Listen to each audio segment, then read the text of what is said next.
Ko haere mai, tēnā koutou I ngā huatanga o te wā. Kua, te mai, ki te tautoko, te kaupapa o te rā. Nā reira, tēnā rā koutou katoa. Welcome, and we are having the Strategy and Policy Committee meeting today. First item is apologies. We have apologies from the two Lloyds, McCallum and Esler, and Alan Beard is online. Are there any other apologies? Sorry?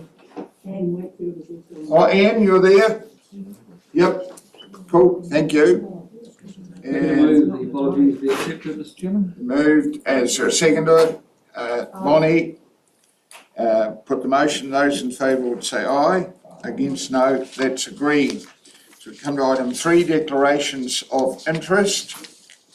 I have not been notified of any, so if there's none, we go to item 4, public forum, petitions, deputations. Have we got, who are we? You, thank you, councillor. All right, you've got it. You've got your device shushed? Not yet. You're working on it. Says you're on mute, but you're not. All right. So I have not been notified of any deputations this morning. So we have some other minutes that we need to confirm under item 5. So there's the strategy and policy ones for the meeting of 22nd of June. Would someone like to move that they be adopted as a, or confirmed as a record? I'll move it, Stuart. Thank you, Councillor Stevens. Is there a seconder? Thank you, Nicole. So their accuracy is open to discussion. Are there any errors or erratum that you wish to bring to the attention? Yes, Councillor Lover. Thanks, Chairman. I thought I had entered an apology, but I'm not entirely certain. So. With whom did you lodge it? Jan, probably, if anybody. So maybe not. She's pretty good. It's all right. Yep. Okay, so we'll just note your intent to put an apology in. Whatever that is. All right. Anything else there? So I'll put the motion. Those in favour would say aye. Against, no. That's agreed. We come to the minutes of the Climate Change Subcommittee. We've got 2 of these. We'll deal with them one at a time. So the first one is 29 June. Someone like to move that these be confirmed? Thank you, Lyndall. Is there a seconder? Second. Yep, Bonnie. So again, their accuracy. Is there anything you wish to draw to the attention of the committee?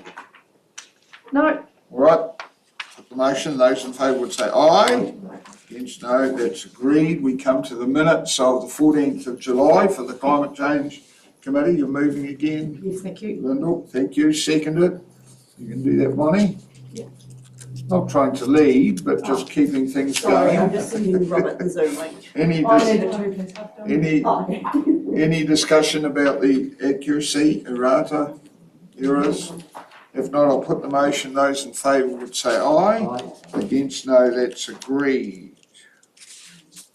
So come to item 1 on the agenda, which is climate change update. Are you doing this, Rachel? Yes, thank Talk you. to us. Chair, so Janelle is not available for the meeting this morning, but has prepared the report, and essentially this is an update on our climate change work program, which brings together the discussions in the subcommittee, as well as the summary of the hui that was held on the 4th of July. Something I'd like to highlight to the committee is we've just had a visit from Rod Carr confirmed, so Chair of the Climate Change Commission, for the 6th of September. So he will come in to Environment Southland, and the letter that is going out to the other councils we will add, and to obviously to Te Marama we will add detailers about that visit as well. So that's really the next thing on our agenda is the visit from Dr. Rod Carr. What was the date again, sir? The 6th of September. 6th of September. So that's in person? It is in person. Interesting. Are there any other questions or comments people would like to make in regard to that? Quite a fulsome report on the hui I thought was pretty good, really. Yeah, and that was going to be my comment, Chair. That's a really excellent representation of quite an extensive discussion and the presentations that we had. So thanks to staff for making that digestible for people who went there. Really appreciate it. And yes, a really positive hui, and the climate change subcommittee are really keen to get to crack on and get the next steps underway. So really pleased to hear that Rod Carr will be here in September. That's great. Excellent start. Thanks. Peter? Thanks, Mr. Chairman.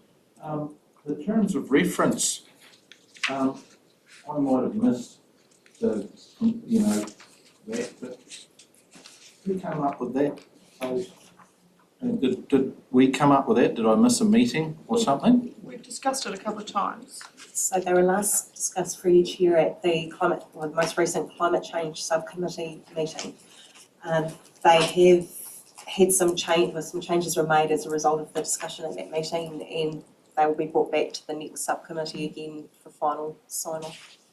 They'll still draft, Councillor. Oh, okay. So we had an opportunity for an input into those. One more maybe. There'll always be a living document. Sorry, Judith. Yeah, no, I understand that, but I wasn't quite sure that we actually talked about that specific or had input into that.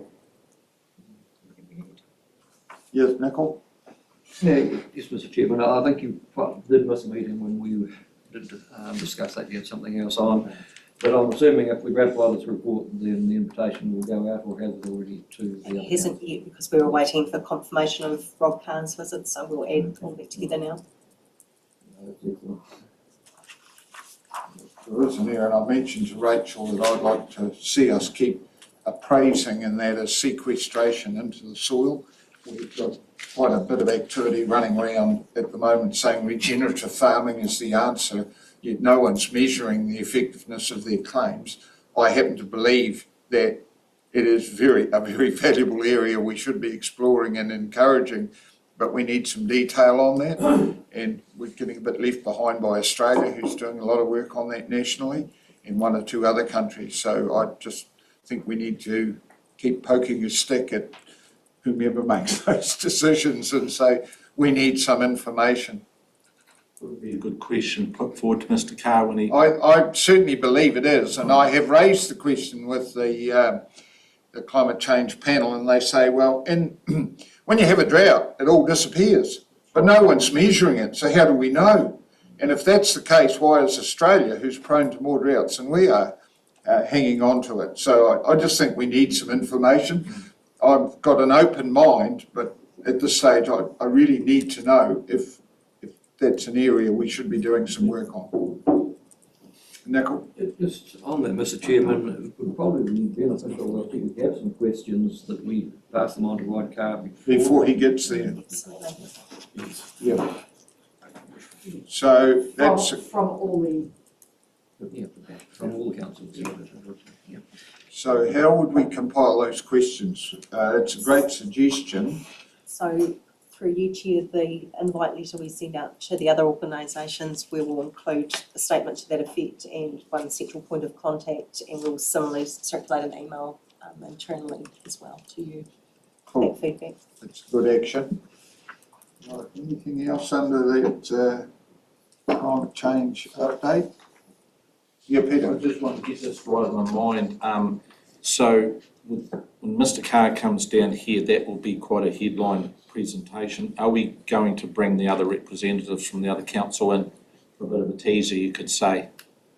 So the intention was to open up or extend the invite to all councillors from the other councils, as well as the Tilmarama board and mana whenua representatives from all committees. Right. Any other questions, comments? If not, would someone like to move the recommendation on page 18? Thank you, Lyndall. Is there a seconder? Bonnie? Sorry, Ellen. I haven't missed you, have I, Ellen? You're all right. Waving. You're waiting. Good. Sorry, I wasn't looking at my screen. I didn't want you to feel neglected. I'll put the motion, which has been moved and seconded, that the report be noted. Those in favour would say aye. Aye. Against, no. That's agreed. Item 2, Water and Land Portfolio Update. Lucy? I presume I should be sitting at the laptop, so. So through you, Chair, the paper in front of you is to provide an update on the work that is advancing under the Water and Land portfolio. We've had a number of discussions and workshops, and there's been a number of stakeholder sessions to bring your attention to. I'll just take it as read, and hopefully it's a good summary of things that you're already aware of, but I'm happy to answer any questions that anybody has. Right, we'll open up the floor for discussion. Questions?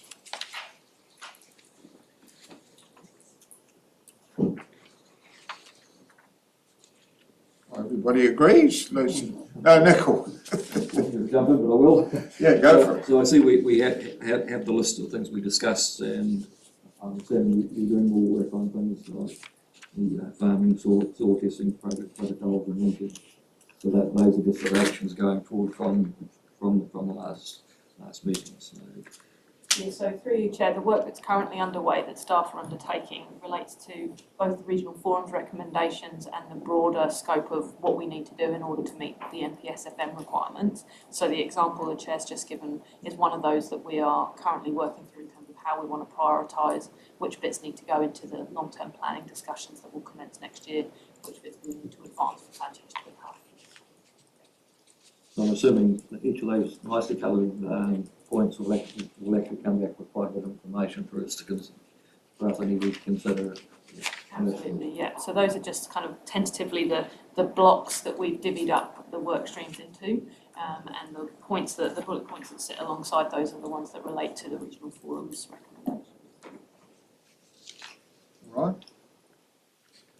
People look to be very satisfied.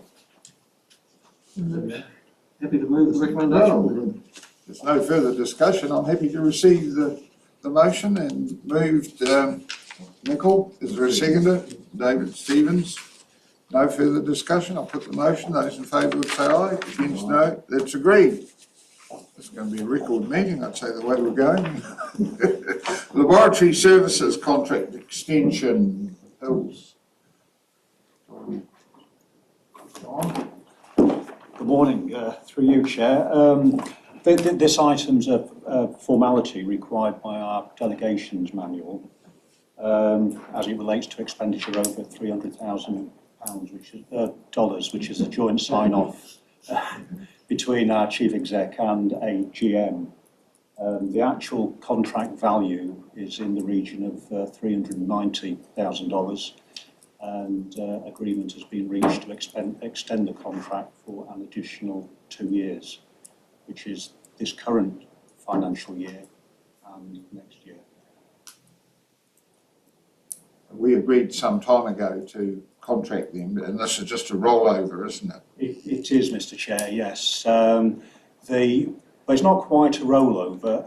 The initial contract was a 3+2 type. So the initial agreement was for a block of 3 years, starting in 2019-2020, and then that completed in this current year at the end of June. The option was to extend by mutual agreement for a further 2 years, but that obviously the contractors need to look at their costs and so on. So for this financial year, there's an increase in 2.5%, which is quite favourable considering the CPI at the moment.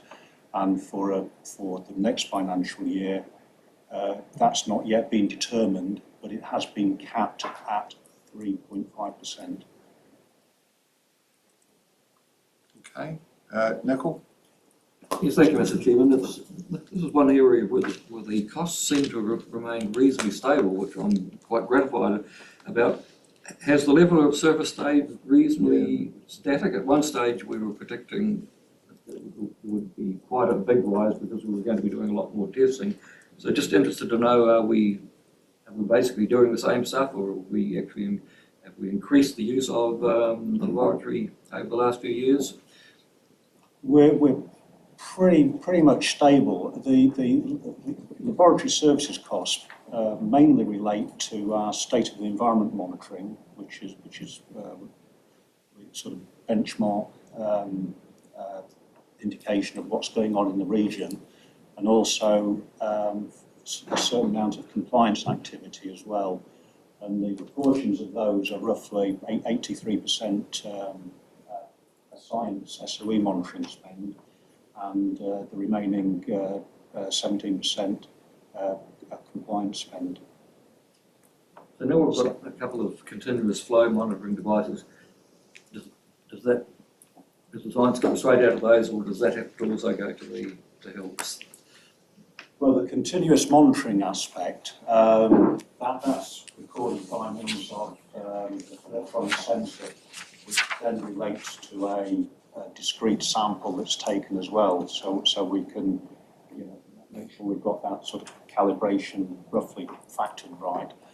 So the continuous monitoring element doesn't put additional demand on the lab services, but the lab services are very important for that absolute benchmark and calibration of the specimens and equipment. Jeremy? Good question, just in probably looking into the future in regards to citizen science and things like that, getting tests like private tests. Are we, obviously we have probably a good sized client for laboratories. That is it, could you see in the future that we could set a platform that we could get I'm taking that we get a reasonable deal, so to speak, that instead of individuals trying to get their water test and that we could use a pathway through our system and to be more efficient. Do you think that like that in the future? Potentially, yes. There will be more of that going on. We're trying to, if people want to start testing or doing different bits and pieces. I mean, the whole thing is, as long as the samples are taken in collaboration with Environment Southland, and we've got a robust scientific platform to go from, I don't see why not. Yeah, I suppose I'm there's looking a lot from of there'd be some detail to work through. Yeah, I suppose I'm just looking from the dollar point of view, being effective and cost effective for trying to set something up that we're dealing with, they're dealing with one client rather than 1,000 people trying to send in different things that we also speak for our community. It's just, I'll just throw it out. Yeah, through you, Shay, yeah, potentially, yes. So this is for a further 2 years. I note that the current contract expired at the end of June, so we've had a month's where what's happened there? Have they just kept going, or is nothing happening, or? No, the contract was agreed at the appropriate time. So since that, there's a delay in reporting to council. Right. No, the proper procedures have been carried out. So we put in place this 3 years plus 2, which we're now actioning the 2. That's right. What happens after that? Are we going to go out to re-tender? It'll be a comprehensive re-tender at the end of financial year of 2024. Right. Thank you. Any other questions? Someone like to move the recommendation? Lyndall, seconded. Lonnie, thank you. Any further discussion? Thank you, John. I'll put the motion. Those in favour would say aye. Against no. That's agreed. Right, so we've got the work plan. Is this you, Rachel? Yes, I can lead. If there are questions, we've got members from the group present who can help answer those, but it's an update on the work plan for the whole group and some of the matters of national interest that you may wish to note. Cool. questions? I think people have been watching the jolly Commonwealth Games all night. There's something going on here. That would be my problem. No, the cycling. No, just a comment, Mr. Chairman, under the climate change poll. Just interesting figures there, just where New Zealanders are at the moment. Yes. A bit surprising in some areas, yes. Yes. It is moving in a direction of support for activity though. Yes, yes. Might highlight the fact that it's now is a good time for our region-wide climate change committee. Yeah. So the leadership that they seem to want. I think the interesting thing there is the number of people that actually are taking individual action. It's dropping, which is a bit of a concern. Yes. Right, if there are no comments, or... We can't look off it like. Oh, right, thank you for your diligence. So, yeah, just noting on the Climate Change Commission advice on agricultural pricing. I guess we're still waiting to see what the fine print is going to be, the EWOCA, proposal. At a high level, it makes sense to me to be putting money back into technology to improve the situation rather than just a straight tax and doing nothing. I guess we're all waiting to see whether this will actually land. And I'm sort of conscious we're asking people in the farming community to pay for a whole lot of things. And well, our focus is more on water quality, and it is a bit of concern that you're being asked to do to fund things on multiple fronts, and so I'm just hoping that will land in a sensible place. Good comment. Yeah, Peter? Thanks, Mr. Chairman. Just on point, number 11, environmental challenges. South Jeremy and Nickel and staff had 2 meetings last week out in the province. And we spent quite a lot of time talking about our relationship with Te Marama and explaining those structures. Invariably, the question came, so where are your partners? So I just want to bring that up, and I know Jeremy did bring that up last week too, is that we have to make sure that we demonstrate that partnership in a physical way when it comes to getting out around the province and actually meeting with people. I just thought Yep, fair comment. Okay. We happy to move the resolution? Thank you, Bonnie. Seconder? David? Right, any further discussion? Put the recommendation, those in favour would say aye. Aye. Against, no, that's agreed. We come to publicly excluded. Would someone like to move? Do we need the rationale first? So the reason we're moving into public excluded is to protect the privacy of natural persons. Thank you. Happy to second the motion. David and seconded Nicole. Those in favour would say aye. Against, no, that's